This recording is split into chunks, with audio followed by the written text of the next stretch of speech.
ปลาเสือเจ้าสาวเสือเจ้าสาวมันกับบริหารปันไดทหารเอาสิอยู่ยากแม่นบ่แม่นเพราะว่าเฮาบ่ทันแต่งหน้าเนาะลงอันแนบๆใส่เบิ่งดูหะคนดำๆต้องดงามอยู่พี่น้องเอ้ยำงามเนาะงามเจ้าบ่าวยังไปเอาแท่งน้ำอยู่แม่เปียกอยู่เนาะใช่อันนี้ก็เป็นแบบแพเบียงผ้าถุงโอ้ผ้าถุงขาวกับเหล็กชีวัวอยู่งามอยู่งามเอาเด่นกว่าอันนี้ดิแมนเอาไว้ยำเห็ดทั้งกันแดดทั้งกันฝนบัวได้ไรบัวก็ตายหลายปีแหละโต๊ะเต้นมาอะไรพี่น้องเอ้ย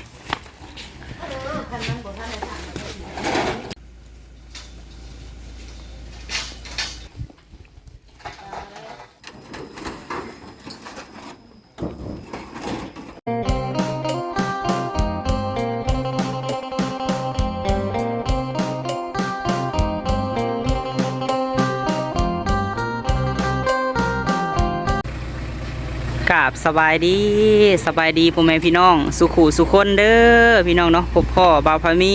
เปิดภาพมาหากระมาที่ตลาดพี่น้องเลยพอดีบ่าวพามีเนาะมีเมหักจากสวิตเซอร์แลนด์เมหักเนาะจากสวิตเซอร์แลนด์เพิ่นให้ทางจิตเนาะพี่น้องเนาะสาวจิตแม่น้องลิงมาเห็ดอยู่เห็ดกินเนาะสวยบ่าวพามีพี่น้องเอ้ยแม่เพิ่นก็อยากสวยทางแม่น้องลิงสาวจิตเนาะพี่น้องเนาะสบายดีเด้อสบายดีไปตลาดน้ำกันหักกลับมาโดยมันตักโดยโธ่เนี่ยอยู่แนวกินเนี่ยเตรียมมาพี่น้องเมนูเฮามียำเห็ดเนาะพี่น้องเนาะยำเห็ดแล้วก็ข้าวปุ้นพี่น้องเอ้ยแล้วก็มีลาบหมูเนาะ3อย่างเพราะว่าบ่ได้เอางัวเพราะว่าย่านพี่น้องเอ้ยเพิ่นก็มากับน้องเพิ่น2 คนสบายดีไอ้น้อยสบายดีเด้อลุงเด้อพอลุงอะไรก็ไอ้น้อยเนาะพี่น้องเนาะทางอันมาจากมอลำใต้เพื่อนเลยพี่น้องเอ้ยเพิ่นมาซอยปลาทางจากบ่าวเฮาสบายดีแต่เช้าพุ่นเนาะแต่ว่านนี่พี่น้องเอ้ยน้าแท้อันนี้บ่เลยเอาใหม่ทาใหม่ที่ลืมบ่ได้พี่น้องเอ้ยสบายดีเด้ออาจารย์เด้ออาจารย์หยาดฟ้ากวีสินพี่น้องเอ้ยนี่บ่แม่นอาจารย์ขอบใจหลายๆเดินทางมาแต่เมื่อวานนี่มาซอยน้องเนาะมาซอยพี่น้องเอ้ยตั้งเฮาจิตเพิ่นสิเฮ็ดน้ำข้าวปุ้น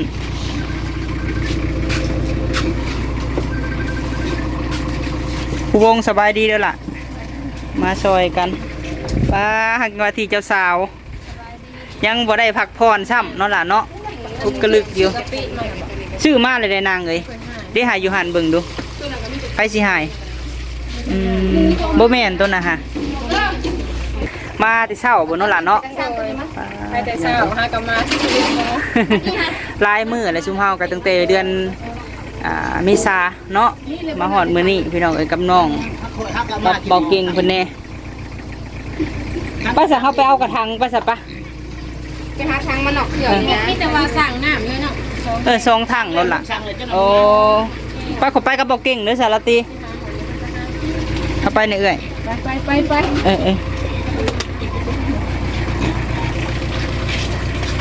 อันนี้นางหมูเอาอย่างก่อน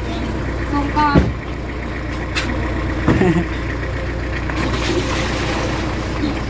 พากันไปตลาดพี่น้องเลยซื้อปลานิล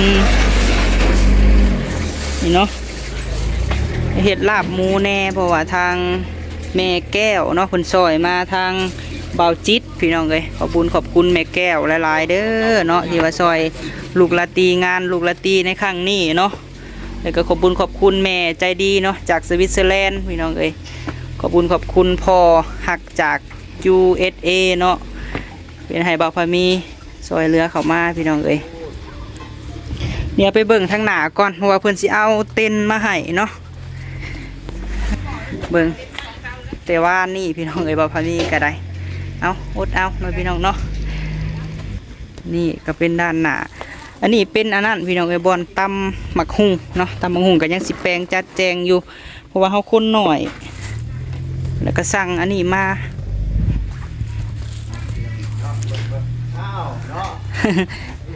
โอ้ทางน้ำก้อน โดยสบายดีเด้อโดยทั้งบ่จิตสามีนาพี่น้องเอ้ย โอ้ โดยฮักกะมา มา บ่ได้ลงทางบ่ ลง ล อยู่ ง ถามแต่พึ่แต่พื้เนาะ ชีวิตฮูเพิ่นอยู่ โอ้โดยจักหึงเลยเนาะที่ว่าบ่ได้เข้ามานี่แม่นบ่ นี่แหละบ่ได้มาแต่หึงแล้ว แต่ปีกายปีโอ้หลายปีแล้ว นี่บ่ได้มาเลย หลังจากขึ้นเฮือนเนาะ แม่น แล้วก็มาเทื่อนึงแม่นบ่ มาไอ้มาล่าสุดวางน้องห้องดำบ่ ล ลำมันเพลงตะกี้ดอก เฮ็ดบุญเฮือน แม่นบ่ จำได้อยู่เฮ็ดบุญเฮือนโดย แต่หึง โดย ได้ไอ้บ่ได้มาแล้ว แม่น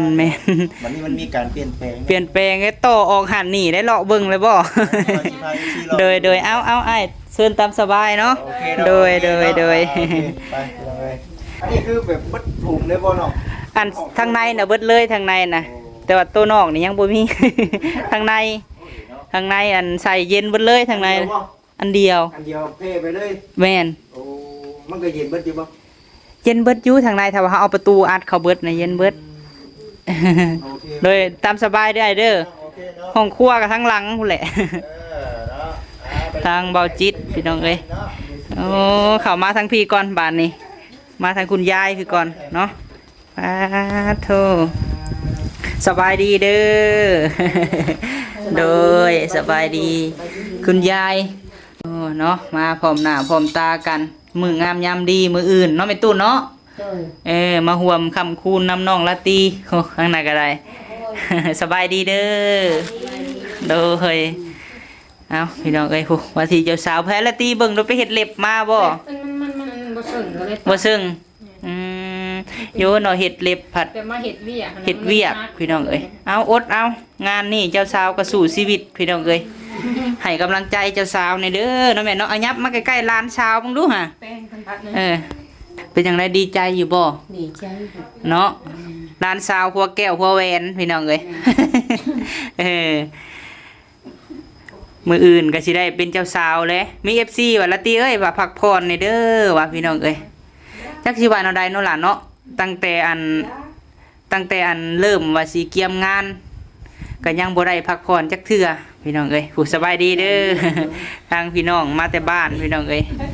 มาอันค่ำคูณนำกันเนาะมาร่วมในงานมื้อนี้เฮาอันเกียมเครื่องเนาะล่ะเนาะเกียมเครื่องเกียมของแล้วก็อันใครแต่ว่าแม่ฮักจากสวิตเซอร์แลนด์นั่นล่ะเด้อเพิ่นอันได้เพิ่นก็ซอยทั้งเจ้าจิตน้ำที่ว่าแล้วก็เพิ่นก็หาแบบว่าทั้งหาทั้งต่างซอยแล้วก็ให้เจ้าจิตน่ะมาซอยเฮานํแม่นเพิ่นก็จังไดเนาะทั้งเฮาก็บ่มีคนถ้าว่าคือเจ้าจิตเพิ่นมาซอยเฮาอันเฮ็ดน้ำข้าวปุ้นเฮ็ดยำเฮ็ดลาบแล้วเฮาก็สิเบาเพราะว่าเอื้อยเพิ่นเฮ็ดกินแซ่บได้เนาะเห็นในคลิปเด้เนาะ มันก็เคยแบบ เออ เห็ดข้าวยำปลาเนาะ แม่นเคยเฮ็ดแต่เฮาก็มีแต่ว่าถ้ารับแขกมื้ออื่นเนาะแล้วก็คือสิเบาอยู่ดอกเนาะแม่เนาะจังได้สุดงามบ่แม่ตู้นี่เนาะได้แล้วบ่สีหยังอ่ะน่ะ สีเทาปอดโต สีเดียวกันกับเจ้าสาวเลยนี่เนาะลูกหลาเนาะลูกหัวแก้วหัวแหวนได้พี่น้องเอ้ยสิได้เป็นฝั่งเป็นฟ้าเลยก็ยังสู่ชีวิตคือเก่าเฮ็ดจังได๋คันงานแต่งก็ต้องเกียมเองว่าแล้วก็ได้เฮาก็อันซอยน้องเบิดทุกอย่างอันนี้ก็ลงตลาดแต่เช้าพุ ยังบ่ได้กินข้าว แม่นอันนี้แบบเป็นงานที่ว่าแบบว่าอะไรก็อบอุ่นเนาะพี่น้องเนาะมีแต่ญาติพี่น้องมาร่วมในงานเลยก็แบบจังไดค่ำคูณเนาะอบอุ่นแมนโดยค่ำคูณมื้ออื่นพุ่นแลพี่น้องเอ้ยสิเห็นเจ้าสาวใส่ชุดหยังเอามาเบิ่งดูหาละตีพี่น้องอยากเบิ่งอยู่ได้นี่ตอนนี้เนาะให้ละตีเพิ่นเอาชุดมาก่อนพี่น้องเอ้ยแอมเห็นบ่ชุดเจ้าสาวมาเบิ่ง ทงเพิ่นต้องรักษา โอ้ อันนี้ก็ขอบคุณเนาะทางแม่ฮักพี่น้องเอ้ยเพิ่นป้า เสือเจ้าสาว เสือเจ้าสาว มันก็บ่ได้หักปานใดถ้าหักแล้วสิอยู่ยาก แม่นบ่ แม่ เพราะว่าเฮาบ่ทันแต่งหน้าเนาะลงอันแนบๆใส่เบิ่งดูหะ คนดำๆต้องดำ งามอยู่พี่น้องเอ้ยทางแม่ฮักเพิ่นเลือกให้ สิแป้งล่าง เนาะ ก็อาจจะขาวหนิดนึง แม่น บ่ค้ามันได้ เบิ่งดูหาสินผ้าถุงเบิ่งดูหา ผ้าถุงเนาะอันนี้สิเป็นแพรมีแพรเบียงเนาะ โอ้ เจ้าบ่าวแล้วก็สาว อันนี้สุดงานแต่งน้องลาตรีเด้อพี่น้องเอ้ย สวยงามเนาะ งาม เจ้าบ่าวยังไปเอาแท่งน้ำอยู่ แม่เบียงอยู่เนาะ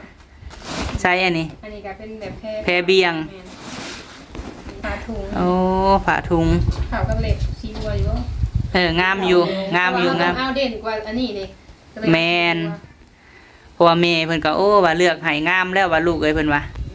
โดยแม่เพิ่นก็ว่าสีนี่งามเพิ่นว่าลาตรีก็มักสีนี่ ใช้เสื้อเบิดของเจ้าบ่าวบ่นะฮะ อันนี้จะเป็นเสือจะบ่าว โอ้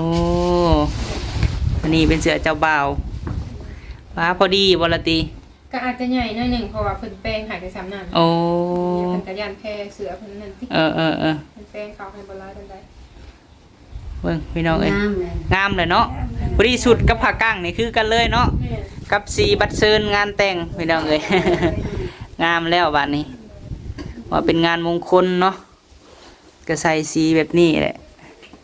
คนเฮากับมักบ่คือกันได้พี่น้องเอ้ยเนาะเพิ่นภาพไว้แบบนั้นบ่ล่ะกินนี่ฮะ ว่าแบบนี้ก็ได้ มีแต่ใส่กังไว้พอฮอดมื้อวันที่10เนาะที่10ไปส่งเพิ่น ก็ได้เป็นว่าทาใกล้ยังกับเพิ่นปรับใหม่ ปรับ50,000 อันทั้งบ่แม่นเพราะว่าไล่แต่ละแพรก็หา โอ้โดยแม่นแล้วเพราะว่าหลายคนเศร้าว่าแล้วก็ได้เฮาก็แล้วงานแล้วก็จังไปส่งเพิ่นเนาะมีแต่นั่งก็ระวังแพ้เพิ่นถ้าว่าซื้อก็10,000 บาทเพิ่นว่าพี่น้องเอ้ย บ่มีเงินใช้ โดย แบบเฮาต้องแบบบ่นั่งในหม่องมีไม้มีหยัง โดยแม่น ก็ ยังว่าใครเนาะล่ะเนาะที่ว่ามีผู้ใหญ่ใจดีใจบุญเพิ่นมองเห็นแล้วก็สดซอยมาซาเฮาก็มีก็มันบ่หลายพี่น้องเอ้ยเฮ็ดพอแล้วแต่แม่เพิ่นก็ซอยมาคืออย่างเช่นก็ดอกไม้เด้อล่ะเด้อดอกไม้งานแต่งอ้ายก็สั่งมาแล้ว เป็นเงินของพ่อฮักอยู่อเมริกาเนาะเพิ่นได้ฝากมาเมื่อนั้นเพราะว่าน้องลาตรีเพิ่นเว้าแล้วก็เป็นเจ้าสาวที่ว่าสู้ชีวิตก็แล้วกันเนาะพี่น้องเนาะแต่ก็บ่เป็นหยังเนาะล่ะเนาะเฮ็ดซัมมี่พี่น้องเอ้ยพอเพิ่นเห็นว่าบ่มีดอกไม้แบบตกแต่งในงานเพิ่นก็เลยว่าฝากเงินมาให้อ้ายสั่งให้มื้อนี้แหละเพิ่นสิมา แม่นเพราะว่าเพิ่นต้องมาจัดแจง โดย มื้ออื่นก็แต่เช้าแต่ง แล้วก็ ไหน แนวอยู่แนวกินเนาะแล้วก็เป็นเงินของแม่ฮักเด้อจากสวิตเซอร์แลนด์แม่ฮักอ้ายพามีแล้วก็น้องลาตรีนี่แหละแล้วก็สาวสุดก็แม่นเพิ่นพี่น้องเอ้ยแล้วก็พ่อโฮมแม่ดาเนาะเพิ่นก็ซอยมาโดยถ้าว่าเพิ่นเบิ่งคลิป แต่ว่าเพิ่นซอยอ้ายในซุปเปอร์แบงค์ที่ว่าอันใน YouTube แต่มันยังกดออกมาบ่ได้กันบ่ฮอดเดือนนั่นล่ะเพิ่นซอยมาทางนั้น50 ดอลโดยแล้วก็พ่อหั่นแหละพี่น้องไอ้ที่เพิ่นสดสวยเข้ามาแล้วก็แม่แก้วเนาะแม่แก้วพี่เพชรเนาะพี่น้องเนาะเพิ่นอยู่ทางอยู่ไสก่อนล่ะ อยู่อัน ต่างประเทศเนาะว่าแล้วก็อยู่ต่างประเทศประมาณ USA นี่แหละพี่น้องเพิ่นซอยอันสิ้นหมูมา โดย เพิ่นซอยสิ้นหมูมา25กิโลทางบ่อจิตเนาะ โดย ก็หลายทานอยู่ซอยมาพี่น้องเอ้ยที่แรกเฮาก็ว่าสิงัวแหละเนาะ แม่นแต่ว่าช่วงนี้แบบยังกันระบาดเนาะ ย่าน ข่าวยังร้ายเนี่ย แม่น กินแล้วมันอาจจะติดเชื้อได้ง่าย แม่น เอาสินหมู สิ้นหมูเนาะ โอเคคือกัน สิ้นหมูแล้วก็เห็ดมีเห็ดยำนำล่ะติเอ้ยเห็ดยำสิ้นหมูแล้วก็ข้าวปุ้นแล้วก็ลาบ ที่แรกก็ประมาณ3อย่าง4อย่างนี่แหละแล้วก็มีเห็ดตำขึ้นโต๊ะแต่เฮาต้องเน้นเส้นหลายเพราะว่าแม่เพิ่นว่าเฮ็ดเส้นหลายๆคือจังเส้นกับขนมจีนเนาะงานบุญกับขนมจีนหลายๆแล้วมันก็จังพอแขกพอคน คือทีมงาน YouTube นี่ก็ทุกช่องเลยได้แม่เอ้ยไม่เท่าสิเห็นทีมงาน YouTube แล้วมื้ออื่นนี่เนาะดีใจบ่ ดีใจ โอ้ทีมงานเบาเตียงทอง ลูกชายลูกสาวบุญบรรณาลูกเสียงลูกเคิมไม่ครบเบิดเลย แล้วก็ว่าแล้วก็ทุกๆช่อง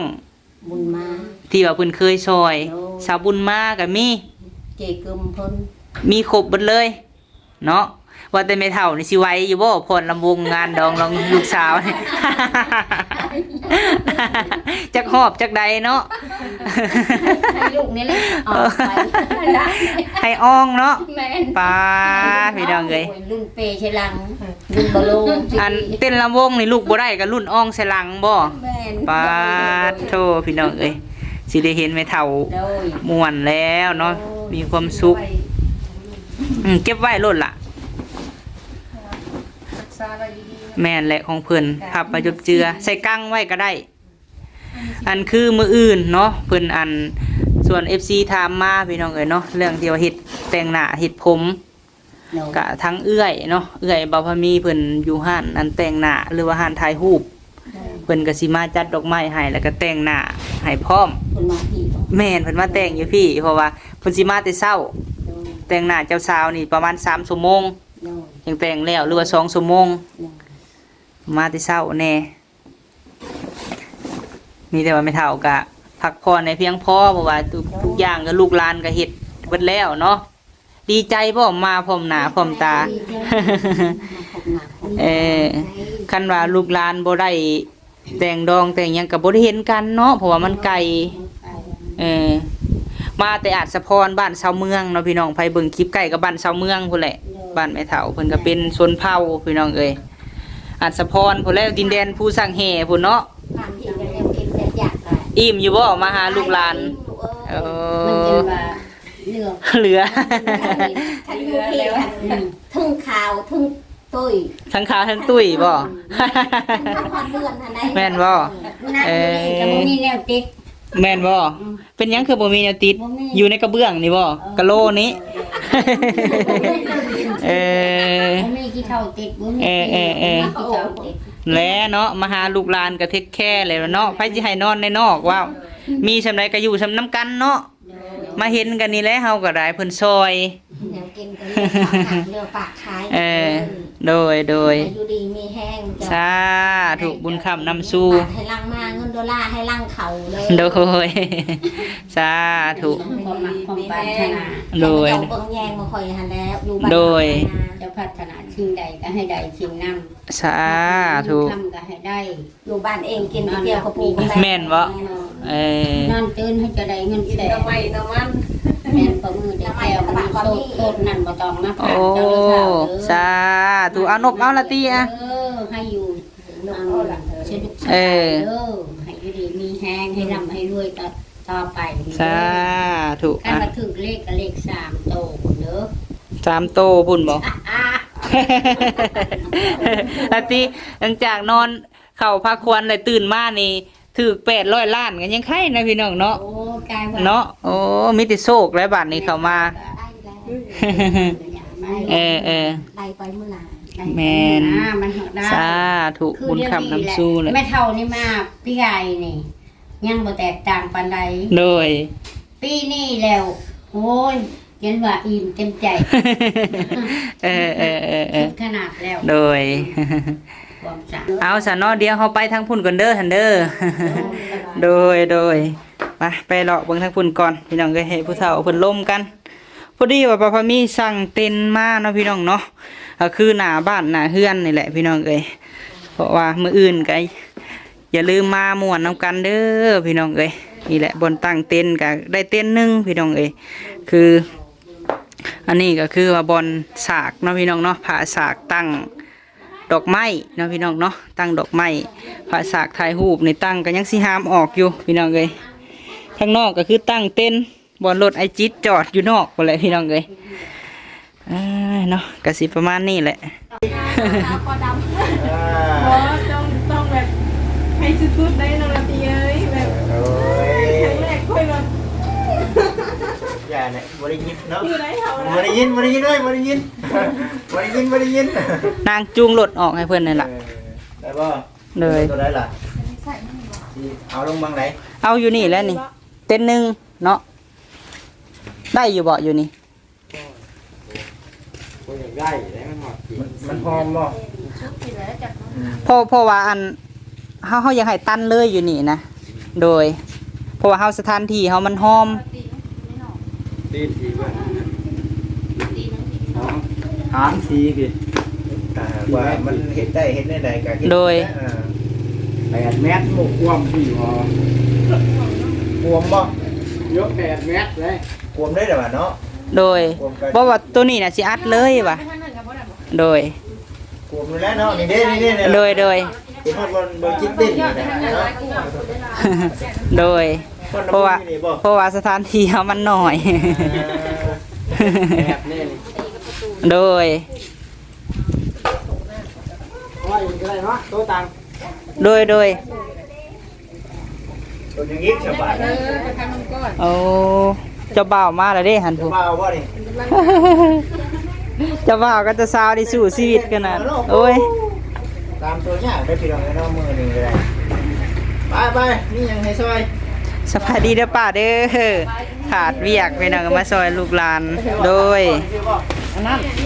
ทั้งขี้เหงื่ออันนั้น นั่งอาจุงหลุดนี่ล่ะ ใช่ขี้เหงื่อ โดยโต๊ะเต้นมาอะไรพี่น้องเอ้ย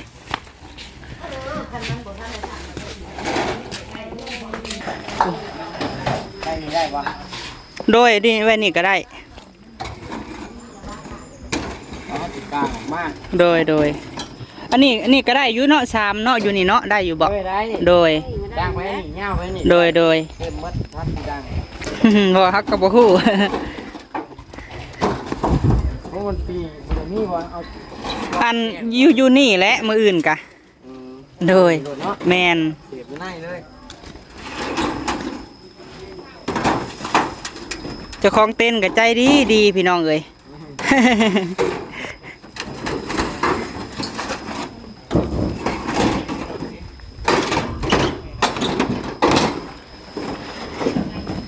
เมื่อกี้มีตอไม้ขุดออกจนเบิดแถวนี้แล้วก็แล้วมือก่อนหัน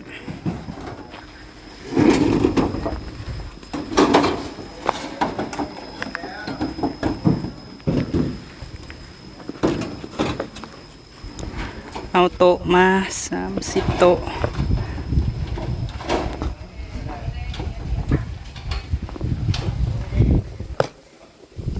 อันนี้เป็นผ้าเนาะผ้าที่ว่ามาปูโต๊ะปูหยัง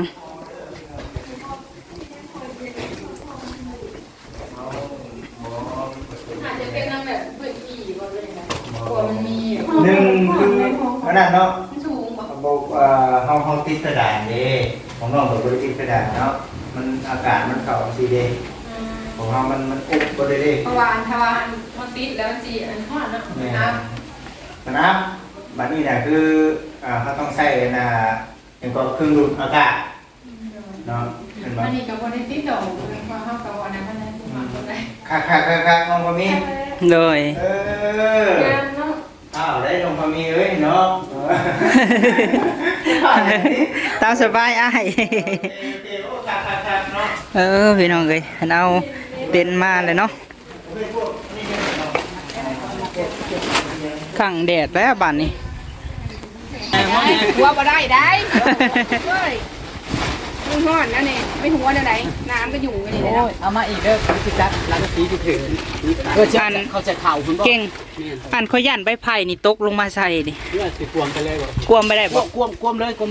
เขาไปโลดจังก็จับมันจะพูดหลงเจ้า สอดเขาไปในกล่องหันสอดเขาไป สอดเขาไปในเข่าเลยนั่น ซอยไปเลยลูกซอยวันนี้เอาซอยเบิ่งได้มึงกินอ่ะซอยเฮ็ดซะบัดนี้จะได้พนาบ่ได้ล่ะมาเฮ็ดกินซื่อๆแล้วก็บ่ได้เฮ็ดได้ว่าบอกจ้างเขาว่าเฮ็ดกินให้เขาเฮ็ดอย่างอื่นเขาบ่เฮ็ดเด้อ ซอยแล้วก็ซอยเบิดเลยแหละยันรถไปทุบมันยันรถขั้วถ้าบ่เฮ็ดดอกแนวอื่น ไม่คั่วกันย่านน้ำกันแดดกันเมิดเล่นกันเมิดบ่มีแนวซื้อเด้ เป็นซอยย่อไว้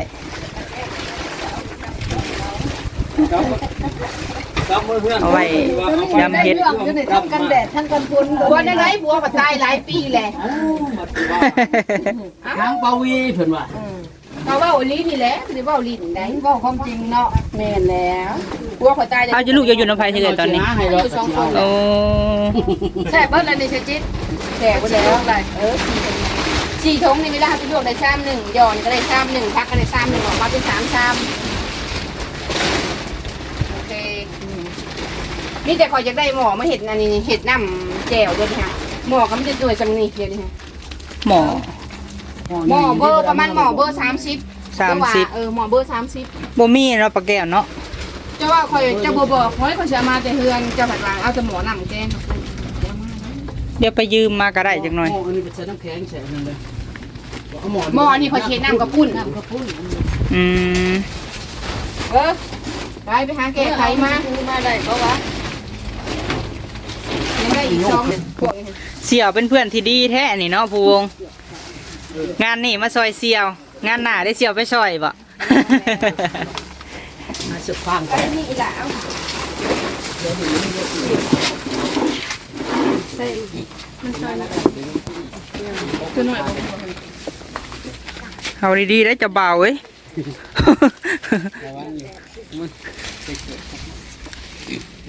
เสื้อผ้าในนี่คือแบบ นี่บอก มาซอยพักกันพี่ แล้วตัวนี้ตัวไหนตัวไหน ใครแต่ว่าได้ก็ไผ่เนาะห่มอยู่สถานที่พี่น้องเอ้ยล่างถ้วยล่างบวงเอาก็ไผ่เลยอยู่นี่แหละนี่แท่งนี่มาใส่น้ำ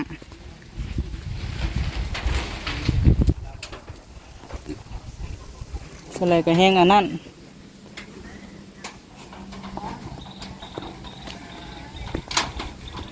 ไอ้น้อยกินข้าวหรือเปล่าได้บ่ลุง ให้คนปลูกก่อนอีกตัวเขาไม่มีแต่พูดดีแต่เคยดี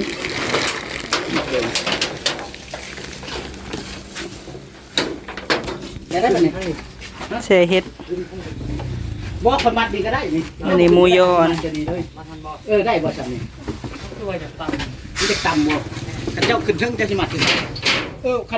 เจ้าขึ้นไปผู้เจ้าก็มัดขึ้นสิก็ได้ นี่เข้ามาในเกลือเฮาพี่น้องเอ้ยโอ้ยเนาะ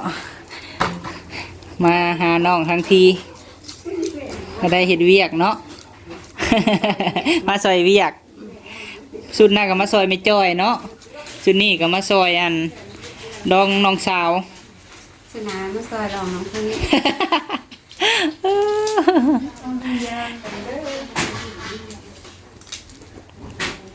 สุดหน้ามาซอยดองบะพามีเพียงเพิ่นว่าเอาเนาะเดี๋ยวบะพามีสิได้ขอจบคลิปก่อนพี่น้องเอ้ยเนาะสบายดีเด้อล่ะเด้อ